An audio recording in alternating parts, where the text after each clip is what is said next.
right, so we are driving home, and I just kind of had some thoughts that I wanted to share.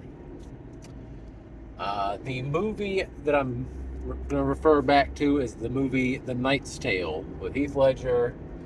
Um, I've actually done a sermon about a scene from the movie before, um, but this is a different scene from the movie, and it's not really as a sermon as much as just sort of a thought.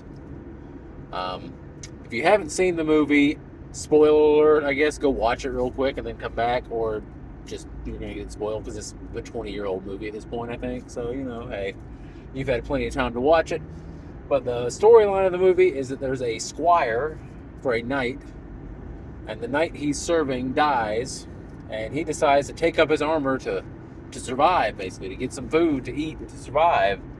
And then they go on and start entering more tournaments because this is set during like medieval days, and they go to these different tournaments and they pretend to be one of the nobles, one of the knights, right? Because back in that day, if you were a knight, you had to be a noble. You couldn't be just a peasant and put on some armor and say you're a knight. You had to be of noble birth to be in the tournament. Well, he was not. He was the son of a thatcher, which is a guy who makes roofs. Not noble, but he competed, and he won, and he did good, right? He succeeded at it. Well, one of the other knights didn't like him, was suspicious of him, and eventually figured out that he wasn't actually noble, had him arrested, had him put into the stocks and humiliated and all this different sort of stuff, right? And that could have been the end of the story, and it would have been a pretty bad ending. It would have not been a pleasant one. But it wasn't the end of the story, because while he's in the stocks, one of the knights that he had faced in a tournament earlier in the storyline comes. And this knight happened to be the prince. And he comes up to him in the stocks. And they have this conversation about how the guy who's the one who was pretending to be a knight would not quit, and gave respect and honor to the other knight, not knowing who he was at the time. And he said that was noble. And so, in the scene in the movie I want to talk about real quick, this prince, before all the people, stands up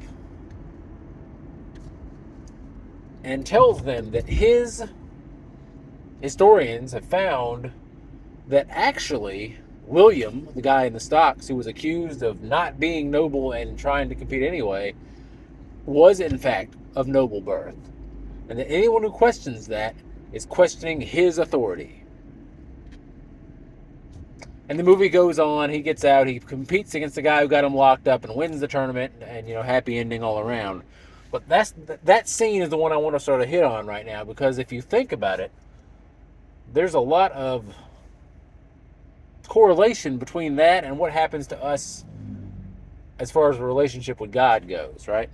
Because some of us anyway, pretend that we're good enough, right? There are a lot of people who think they're going to earn heaven, who think they're the cat's meow, or they've done enough good stuff, or they've gone to church enough, or whatever their reasoning is. They think, well, God's going to let me in because of this.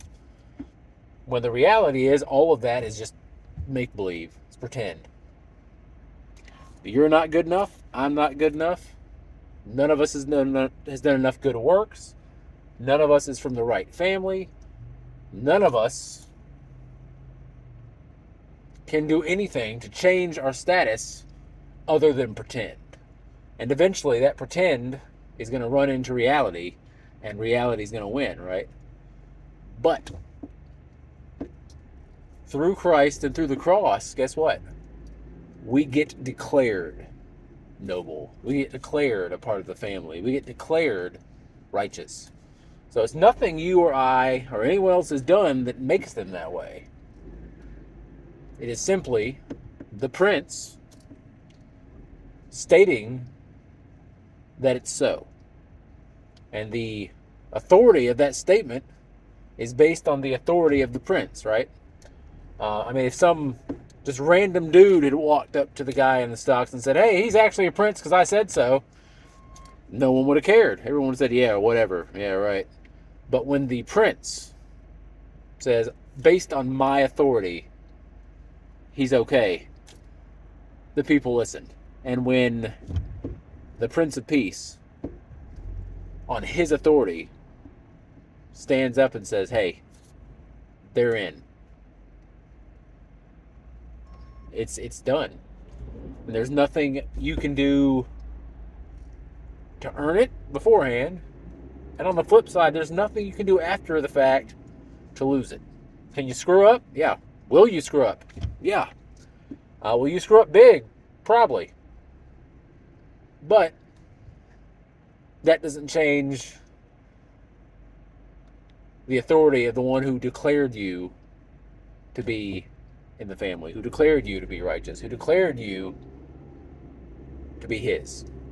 So, hope that gives you all some encouragement today if you're feeling sort of off or feeling down or whatever it is, that you can know that your place in eternity, your relationship with God, your salvation, whatever you want to call it, is not based on anything you or I have done, can do, will do.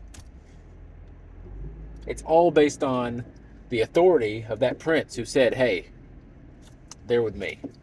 So, hope that's a good encouragement for y'all. Hope y'all have a great afternoon at this point, because it is almost 6 o'clock.